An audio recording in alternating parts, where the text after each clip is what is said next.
च सुरेन्द्रे च कौशिके पाद संस्पृशि निर्विशेष मनस्काय श्री वीरस्वामिने नमः।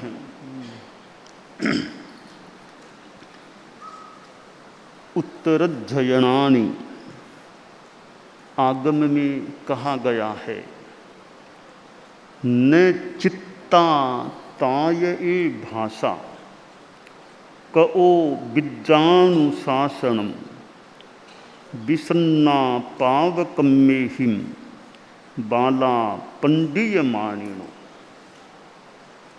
भाषाओं का ज्ञान किस लिए? हमारे जीवन में भाषा एक बड़ा साधन है, माध्यम है। वैसे भाषा कोई मूल चीज नहीं है। हम अध्ययन करते हैं, पढ़ते हैं, पढ़ाते हैं। दो चीजें अध्ययन में, अध्यापन में होती हैं। एक तो विषय और दूसरी चीज है भाषा। विषय में तो अध्यात्म विद्या है, भूगोल है, खगोल है, गणित है, साइंस विज्ञान है, सामाजिक ज्ञान है और भी कई चिकित्सा संबंधी अध्ययन है, वकालत का अध्ययन है। कई ये तो विषय हो गए, मूल चीज विषय हैं। अब इन विषयों को पढ़ने पढ़ाने के लिए माध्यम भाषा बनती है। कोई इंग्लिश मीडियम से पढ़ते हैं, कोई हिंदी मीडियम से पढ़ते हैं, कोई और प्रांतीय भाषाओं के माध्यम से कोई पढ़ने वाले हो सकते हैं। तो भाषा तो साधन है, माध्यम है, मूल चीज विषय है। हमें आगमों का ज्ञान करना है।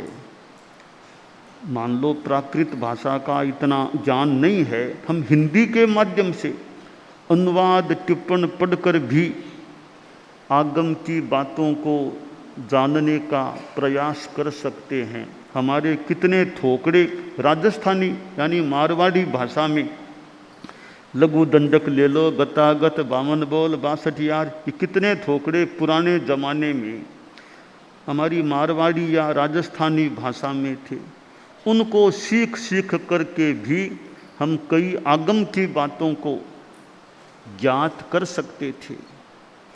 तो भाषा इज ओनली ए मीडियम। भाषा एक माध्यम है, साधन है, मूल चीज विषय है।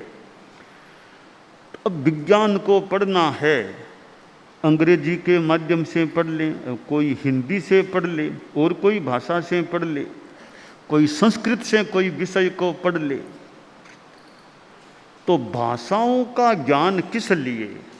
कि विषय को जानने के लिए और अपनी बात अभिव्यक्त करने के लिए भाषाओं का ज्ञान अपेक्षित होता है, हो सकता है।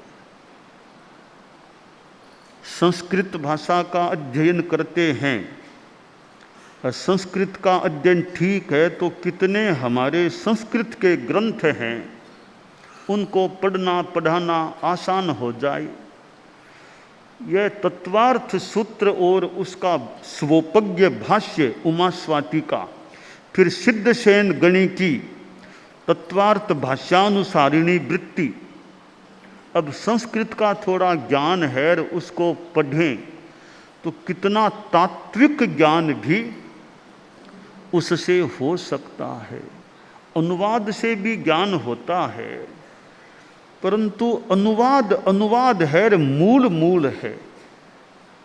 अब कई बार हम मूल भाषा से ग्रंथ को पढ़ें, अब आगम है, मूल भाषा से आगम को पकड़ सकें तो बहुत ही बढ़िया। अनुवाद में तो कभी कोई गलती हो, मिस्टेक हो और हो, तो अनुवाद सेकेंडरी चीज है। मूल भाषा, जिस भाषा में वो ग्रंथ है उस भाषा का ज्ञान हो तो एक ज़्यादा एक मौलिकता होने की संभावना बन सकती है। इसलिए कोई अंग्रेज जैर के जैन शास्त्रों को पढ़ना तो प्राकृत को अगर पढ़ लें तो मूल तक पहुंचा जा सके। तो भाषा का ज्ञान किस लिए? कि विषय को जानने के लिए, विचाराभिव्यक्ति करने के लिए, दूसरे की बात को जानने के लिए हमें भाषा का ज्ञान करना अपेक्षित हो सकता है।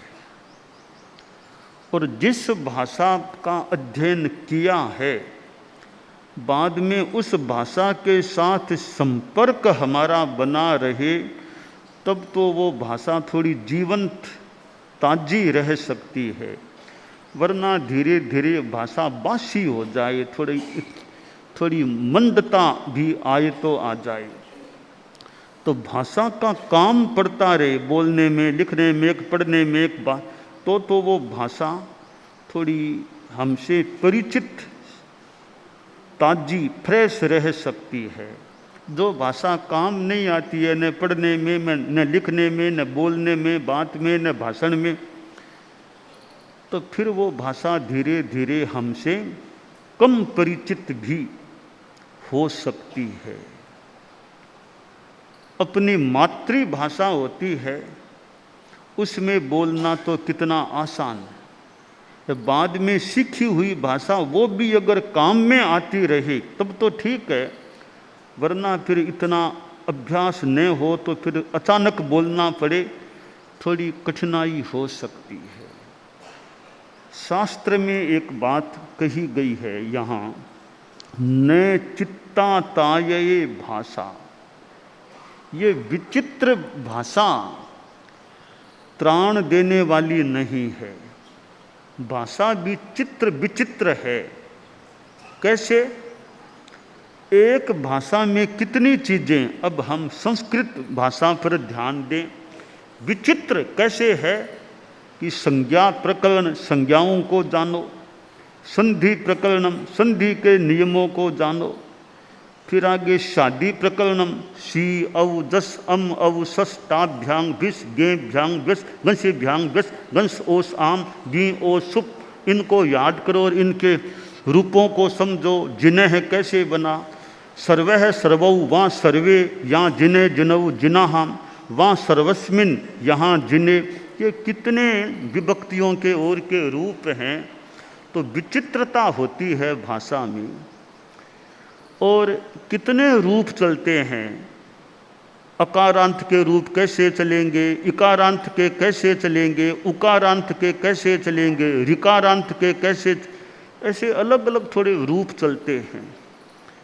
और तो यह शादी प्रकरण है, युष्मद अस्मद है, स्त्री प्रत्यय है, कारक है, समास है, तद्धित है। फिर धातुओं के रूप हैं, गच्छति, गच्छतः, गच्छन्ति, गच्छसि, गच्छतः, गच्छतः, गच्छामि, गच्छावः, गच्छामः, गच्छेत, गच्छेताम, गच्छेयुः, गच्छेः, गच्छेतम, गच्छेत, गच्छेयम, गच्छेव, गच्छेमे, गच्छतु, गच्छतात, गच्छताम, गच्छन्तु, गच्छ, गच्छतात, गच्छतम, गच्छत, गच्छानि, गच्छावः, गच्छामि, अगच्छत, अगच्छताम। कितने रूप चलते हैं। तो चित्ता भाषा विचित्र होती है, कितने कितने रूप भाषा के होते हैं। और फिर हम देखें धातुओं के रूप, फिर ये आगे चलते हैं कृदंत के कितने रूप है, तव्य, अनीय, आदि आदि, कितने कृदंत के प्रत्यय। फिर उनादि के रूप और अलग चलते हैं। और धातुओं के रूपों में सन्नंत प्रक्रिया, यंगंत प्रक्रिया, यंग लुगंत प्रक्रिया, ऐसे कितने रूप हैं। तो शास्त्रकार ने कहा चित्ता भाषा, भाषा विचित्र होती है, विभिन्न रूपों वाली होती है। और ऐसे देखें तो अनेक भाषाएं हैं, संस्कृत, प्राकृत, हिंदी, राजस्थानी, गुजराती, मराठी, कन्नड़, राष्ट्रीय, तेलुगु, कितनी कितनी भाषाएं हैं। तो संसार में अंग्रेजी है ही, और विदेशी भाषाएं कितनी हैं, फ्रेंच है और है। तो इतनी भाषाएं संसार में हैं। तो चित्ता, ये विचित्रता है भाषाओं की कितनी भाषाएं हैं। शास्त्रकार ने महत्वपूर्ण जो बात कही वो ये है, न चित्ता ताये भाषा, ये विचित्र भाषाएं तुम्हें त्राण देने वाली नहीं है। कहो विद्यानुशासनम, कि विद्यानुशासन, यह मंत्र आदि का शिक्षण प्रशिक्षण आदि चीजें वो भी त्राण देने वाले नहीं होंगे। जो कई लोग हैं तो अज्ञानी, वैसे पंडित मान, अपने आप को पंडित मानने वाले, आत्मानम पंडितम मनन्ति, अपने आप को पंडित मानने वाले हैं, वे पाप कर्मों में डूबे हुए देखे जा सकते हैं। तो यह ज्ञान है, भाषाओं का ज्ञान है, उसकी उपयोगिता भी होती है, पर हमारा दृष्टिकोण क्या है, हमें भाषाओं का उपयोग किस कार्य में करना है। अगर अंग्रेजी भाषा का ज्ञान है, प्राकृत भाषा का ज्ञान, कि प्राकृत भाषा का ज्ञान है और शास्त्रों को पढ़ें कि भी बहुत जल्दी अर्थ पकड़ में आ जाए। हालांकि आज हमारे धर्म संघ में प्राकृत भाषा के विद्वान तो कितने मिलेंगे। सारे संतों में हम सूची बनाएं, सारी साध्वियों में भी सूची बनाएं, समणियों में सूची बनाएं, तो कि प्राकृत के हमारे ये विदुषी हैं कि विद्वान हैं, ऐसों की सूची बनाना शुरू करें तो 15-20 नाम भी आ जाएंगे क्या, प्राकृत भाषा के विद्वान के रूप में। जैन विश्व भारती इंस्टीट्यूट है, कितनी विषय भाषा की बात। तो हमारे धर्म संघ में साधु साध्वियों समणियों में कोई प्राकृत भाषा के विद्वान विदुषी की सूची हम तैयार करें तो कितने नाम सूची में आ पाएंगे कि प्राकृत के जानकार हैं, प्राकृत अच्छी तरह पढ़ सकें, अर्थ कर सकें, थोड़ी व्याकरण का भी ज्ञान हो प्राकृत का। तो ऐसे ठीक है, कुछ कुछ कोई मिले तो मिल जाएं, पर लंबी सूची बनेगी या नहीं। संस्कृत में तो फिर भी थोड़े कई नाम आ जाएं, पर प्राकृत में तो आज 13 पंथ धर्म संघ में प्राकृत के थोड़े अच्छे वेत्ता हों, ऐसे नाम कितने आ पाएंगे। हाँ, अंग्रेजी भाषा में फिर भी, अंग्रेजी भाषा में बोलने वाले, थोड़े बात करने वाले, वो कई नाम मान लो मिल जाएं तो मिल जाएं। संतों में भी कई, सत्साध्वियों में भी, समणियों में भी कई नाम। तो ये जो अध्ययन है भाषाओं का, उसका उपयोग बढ़िया हो कि अंग्रेजी के जानकार हैं तो हम अंग्रेजी में भी अपना भाषण दे सकें, तत्व की बात, अध्यात्म की बात, धर्म की बात, नैतिकता की बात वो बता सकें। तो भाषा किस लिए, कि दूसरों का भी उपकार कर सकें, इसलिए भाषा का अध्ययन हम करें, खुद भी पढ़ सकें, जान सकें, समझ सकें, इसलिए यथा योग्य भाषा का अध्ययन करें। अब ये नई समणियाँ हैं, 4 समणियाँ 2 वर्ष करीब 2 टर्म में विदेश जाकर आई हैं, और भी वो 4-5 समणियाँ बाद में कुछ महीनों पहले दीक्षित हुई हैं। तो उनका अंग्रेजी का बोलने का अभ्यास जो है वो कहीं मंद तो न पड़ जाए ना, मंद न पड़ जाए, कि थोड़ा पढ़ा हुआ है, अंग्रेजी बोलने का अभ्यास है, तो अपने ठिकाने में ही महीने में 2-4 बार भाषण देते रहें और कोई सुने न सुने। और आजकल वो और दूर न भी, अपने ठिकाने में, अपने कमरे में ही थोड़ा भाषण दे दे 10 मिनट, ताकि वो भाषा का बोलने का अभ्यास मंद न पड़ जाए कहीं। तो ये समणियाँ जो हैं नवदीक्षित, मान लो 2-3 वर्षों की, जो ये कई समणियाँ जो कोई विदेश जाकर भी आई हैं, तो इनका वो 1 साल में के योगक्षेम वर्ष में रहे, अंग्रेजी का अभ्यास अब कम हो गया, वो न हो जाए कहीं पर। तो अंग्रेजी का अभ्यास छूटे नहीं, तो वो खड़ी है ना समणियाँ, और कहीं नहीं तो अपने कमरे में ही थोड़ा बोलने का, महीने में 2-4 बार कमरे में ही भाषण दे दिया करो, कोई सुने न सुने, खुद ही वक्ता, खुद ही श्रोता बन जाओ भले, और अपना, ताकि अंग्रेजी का अभ्यास वो छूटना नहीं चाहिए। ऐसा न हो कि अगर मोछब आए बाद में करे अंग्रेजी का तो अभ्यास अब कम हो गया, कम नहीं होना चाहिए बोलने का। तो ये 8-9 जो एक 8 समनियाँ हैं, और तो खैर थोड़े मान लो बड़ी होंगी, ये नई नई जो हैं 3-1 वर्षों के अंदर अंदर की, तो अंग्रेजी का अभ्यास कम नहीं हो, यह जागरूकता रहनी चाहिए। तो संस्कृत का भी मान लो हमारे कई साधु साधियों में हो सकते हैं थोड़ा जानकार संस्कृत के, परंतु वो भी अब कितने हैं क्या हैं, वो कितने स्तर का अध्ययन हमारा अब संस्कृत का है। तो आगमकार ने कहा न चित्ता ताये भाषा, ये विचित्र जो भाषाएं हैं वो भी त्राण देने वाली नहीं है।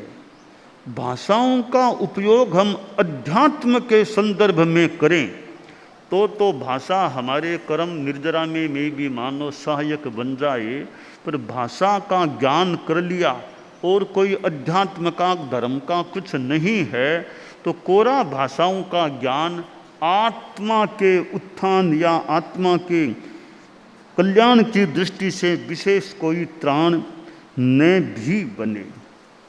विद्यानुशासन है कि मंत्र आदि का शिक्षण प्रशिक्षण, मंत्र याद भी कर लिए, पर साथ में साधना हमारी कितनी है।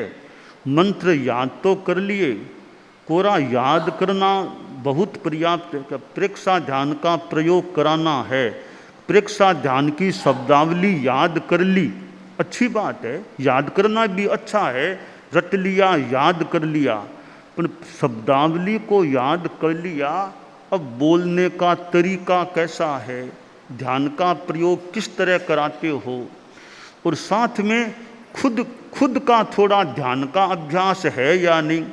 कि शब्दावली याद हो गई पर ध्यान का अभ्यास खुद का नहीं है, तो कोरी शब्दावली कितना महत्व रखने वाली हो सकती है। कि शब्दावली तो वो रिकॉर्डिंग भाषा भी, टेप रिकॉर्ड भी बोल देगा शब्दावली को, तो पर शब्दावली बोलना अच्छा है, तो साथ में खुद की साधना भी हमारी है या नहीं। तो प्रेक्षा प्रशिक्षक बनते हैं, और अभी योगक्षेम वर्ष में तो एक हमारा मुख्य विषयों में एक प्रेक्षा ध्यान है, जिसमें शिविर भी लगे हैं, प्रेक्षा ध्यान की कालांश और चीज़ें प्रयोग और जो बातें हैं। तो जो साधु साधियाँ समणियाँ हैं, हालांकि वे तो साधक हैं ही मान लो, वो तो साधु हैं समणियाँ हैं, उनके लिए तो जिंदगी भर का शिविर है, जिंदगी भर का एक नियम ले रखा है।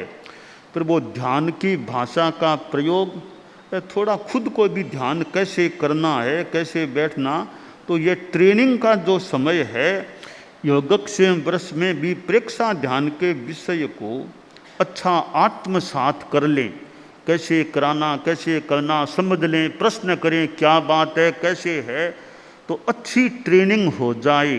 क्योंकि अभी तो इतना मौका है, इतने आए हुए हैं, किन से भी जानना भी ध्यान योग कैसे क्या करना।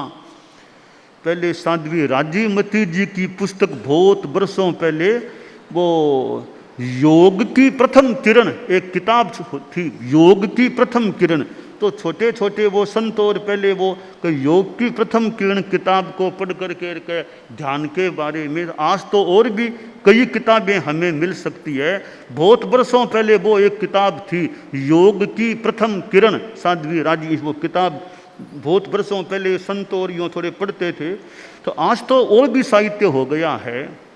तो हमारे साधु साध्वियाँ समणियाँ मुमुक्षु जो भी है, प्रेक्षा ध्यान की ट्रेनिंग लेने वाले हैं, साध्वी प्रमुखा जी उस विषय के हमारे समायोजक हैं।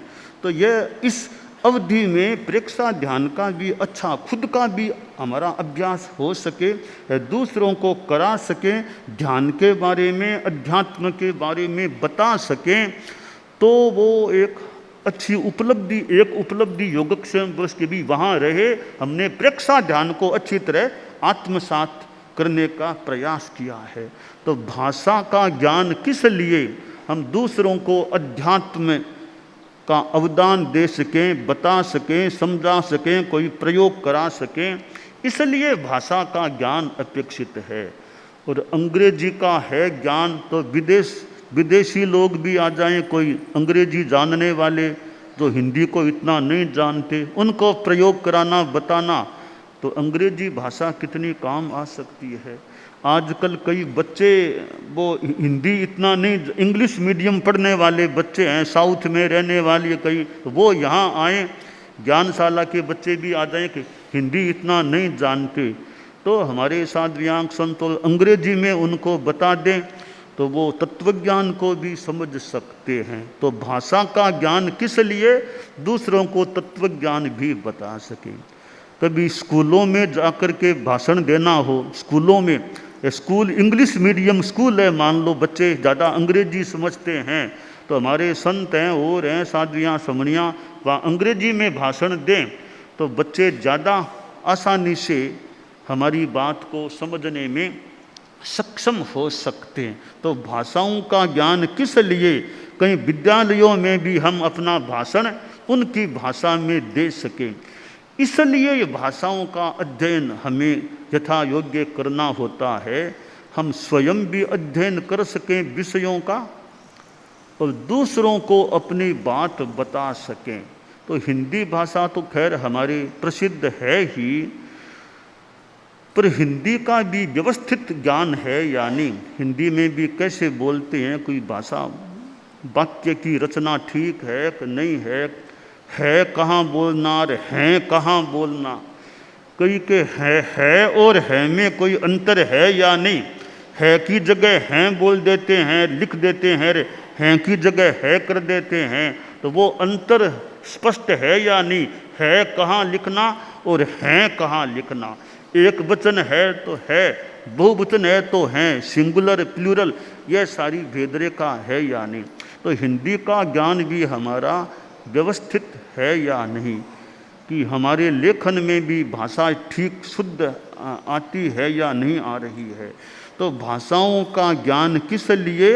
अच्छा लिख सकें, लेख भी लिखना है तो शुद्ध लिख सकें, अच्छा लिख सकें, वाक्य रचना अच्छी हो सके, लेख में अनावश्यक कलेवर न हो, अनावश्यक कलेवर न हो, बस जो काम की बात है वो हो, फालतू की शब्दावली लेख में न हो, फालतू को निकाल दो तो लेख में अच्छापन आ सकता है। तो ऐसे अनेक विषय हैं जिनको जानने के लिए हमें भाषाओं का अध्ययन करना अपेक्षित हो सकता है। तो ऐसे हम साहित्य, तो आज हमारे पास कितना साहित्य है, खैर आचार्यों का तो है ही, आचार्य भिक्षु का राजस्थानी भाषा में कितना साहित्य है, वो साहित्य तो राजस्थानी में है, आचार्य भिक्षु का है। एक हमारे धर्म संघ के प्रणेता प्रथम आचार्य, उनका साहित्य है, तो उसकी अपनी महिमा है, अपनी गरिमा है। भी स्वामी जी के साहित्य में यह बात आई है, एक हमें भी स्वामी जी के साहित्य की यह बात है। तो कि हमारे संघ में तो अभी कोई प्रश्न है तत्व ज्ञान का, बोल का, भाई देख लो स्वामी जी के साहित्य में यह बात यूँ आई हुई है, तो एक तो बड़ी बात की स्वामी जी के साहित्य में है। फिर देखें कि दयाचार्य के साहित्य में देख लो, झीणी चर्चा में, एक प्रश्नोत्तर तत्वबोध में, ब्रह्म विद्वंसनम में, भगवती जोड़ में, और भी कई ग्रंथ है कि उनमें क्या लिखा है। तो दयाचार्य ने ऐसा फरमाया है, तो हमारे लिए तो एक बड़ी महत्वपूर्ण दयाचार्य प्रवर का इस विषय में यह लेख, यह मंतव्य है। तो हमारे तत्वज्ञान के संदर्भ में स्वामी जी और दयाचार्य का जो राजस्थानी साहित्य है वह भी एक बड़ा अपने आप में गरिमापूर्ण संभवतः माना जा सकता है। फिर हम देखें आचार्य श्री तुलसी का साहित्य है, तो उनका साहित्य हम जो उनके नाम से जो किताबें संस्कृत में भी है, हिंदी में भी, राजस्थानी में भी, ये आख्यान साहित्य हैं। मानक महिमा लो, डालिम चरित्र लो, कालू यशो विलास लो, मगन चरित्र सेवा, कितने कितने आख्यान है कई।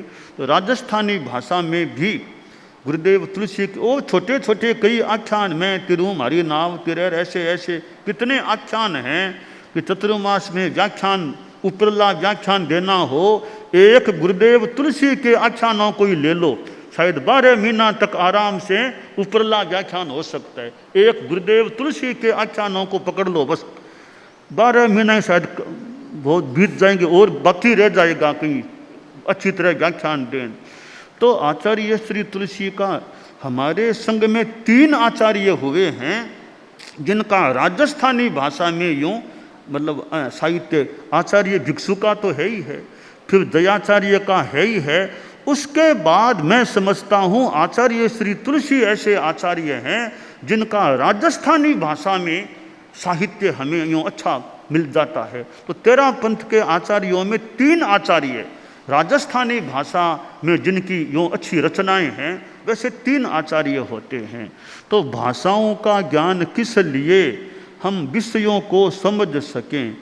आज हमें राजस्थानी भाषा का अगर ज्ञान ठीक नहीं है तो स्वामी जी के साहित्य का भी अच्छी तरह हृदयंगम हम कर पाएँ वो शायद मुश्किल हो जाए। दयाचार्य का है तो राजस्थानी भाषा का भी ज्ञान अच्छा हो तो कोई वो साहित्य का समझ में अच्छा आ सके।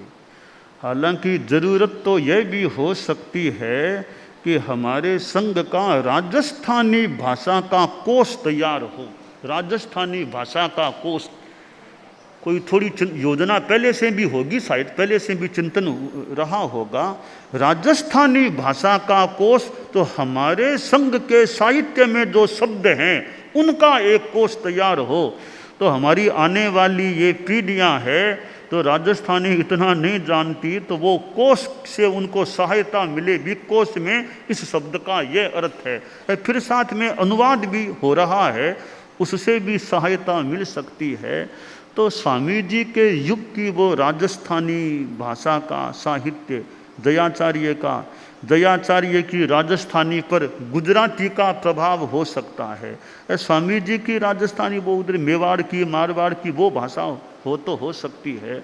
तो हमें भाषाओं का ज्ञान किस लिए, कि हम तत्व को समझ सकें, हमारे आचार्यों के साहित्य को भी समझ सकें और भी अच्छे विषयों को समझ सकें, इसलिए हमें भाषाओं का ज्ञान करना होता है। तो आगमकार ने यह भी फरमा दिया कि न चित्ता ताये भाषा, ये भाषाएं हैं वो भी अंतिम त्राण नहीं है। तुम भाषाओं के भरोसे ही रह गए हो, खुद की साधना नहीं करोगे तो कोरी भाषाएं, तुम भले अंग्रेजी के अच्छे वक्ता हो, तुम भले संस्कृत के पंडित हो, तुम भले प्राकृत के प्रकांड विद्वान भी बन जाओगे, और भी भाषाओं के हिंदी, राजस्थानी आदि आदि के वेत्ता बन जाओगे, इतने मात्र से तुम्हारा कल्याण पूरा नहीं होगा जब तक अध्यात्म तुम्हारे जीवन में नहीं आएगा। तो भाषा तो माध्यम है, साधन है, वो मूल चीज़ नहीं है। मूल जो तत्व है वो तुम्हारे हमारे जीवन में आएगा तो हमारा कल्याण हो सकेगा। कि विद्यानुशासनम, कि मैं बहुत बड़ा मंत्र वेत्ता बन गया हूँ, मंत्र वेत्ता बनकर तुम्हें करना क्या है, क्यों मंत्र वेत्ता बनना चाहते हो? वे मंत्रों से किसी दूसरे का अहित तो नहीं करने वाले हो ना तुम, कि कहीं तंत्र मंत्र जानते हैं कि मैं ऐसा कर दूंगा, मैं वैसा कर दूंगा। अरे तो तुमने इसलिए मंत्र सीखे हैं क्या कि तुम ऐसा कर दोगे, वैसा कर दोगे, उसका वैसा कर दोगे, तांत्रिक प्रयोग कर दोगे, वो कर दोगे? तो इसलिए नहीं सीखने हैं मंत्र, हमें सीखना है तो अच्छे के लिए। भाई थोड़ी खुद के आत्म कल्याण का काम हो सके, किसी की कोई विघ्न बाधा कोई थोड़ी बहुत मिटा सके, चित्त समाधि मिल सके, तो अच्छा उद्देश्य होना चाहिए। मंत्र के द्वारा किसी का नुकसान करने का प्रयास किसी को भी यूँ मतलब दुर्भावना ऐसी नहीं रखनी चाहिए कि मैं वो मंत्र सीख गया, वो प्रयोग सीख गया, उसका वैसा कर दूंगा, उसका वैसा, वो कभी नहीं। साधु साध्वी समणी को तो सोचना ही नहीं चाहिए। हाँ, रक्षा भले कर दें, रक्षा कैसे? कोई लगे सा कि कोई प्रयोग होने की, अभी अपना जाप करो, मंत्र अपना रक्षा कवच बना लो, वो करो। किसी को सिखा दो भी ये मंत्र का पाठ करो, फिर तुम अपना कवच बना लो और डरो मत, अपना जप करते रहा करो। किसी का सहयोग तो भले कर दें, रक्षा के लिए, पर किसी का अनिष्ट नहीं करना चाहिए। तंत्र मंत्र इन चीज़ों के द्वारा किसी का भी अनिष्ट नहीं। दूसरों का अनिष्ट करने से खुद के पाप कर्म का बंध। इसलिए कवो विद्यानुशासनम, यह विद्यानुशासन है, वो भी तुम्हें त्राण नहीं देगा अगर जीवन में अध्यात्म नहीं आएगा। तो इसलिए शास्त्रकार ने हमें जो मानो संदेश ये हमें मिल सकता है कि भाषा और विद्यानुशासन ये अंतिम त्राण नहीं है। हाँ, इनका बढ़िया उपयोग करें तो हमें धार्मिक लाभ, आध्यात्मिक लाभ भी मिल सकता है।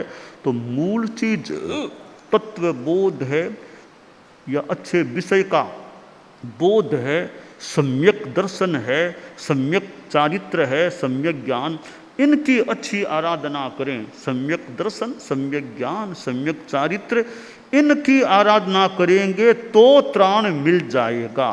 कोरी भाषा और कोरे विद्यानुशासन त्राण दाता नहीं होते हैं। इनके साथ अध्यात्म को जोड़ना जरूरी है। अध्यात्म जुड़ जाएगा तो फिर वो भी त्राण में सहयोगी वो भी बन सकते हैं। तो एक मूल चीज, एक सहयोगी। तो भाषा मूल नहीं, वो सहयोगी चीज बन सकती है। मूल चीज तो तत्व बोध है, आध्यात्मिकता है। तो उसका हमें प्रयास करना चाहिए कि जीवन में आध्यात्मिकता पुष्ट हो।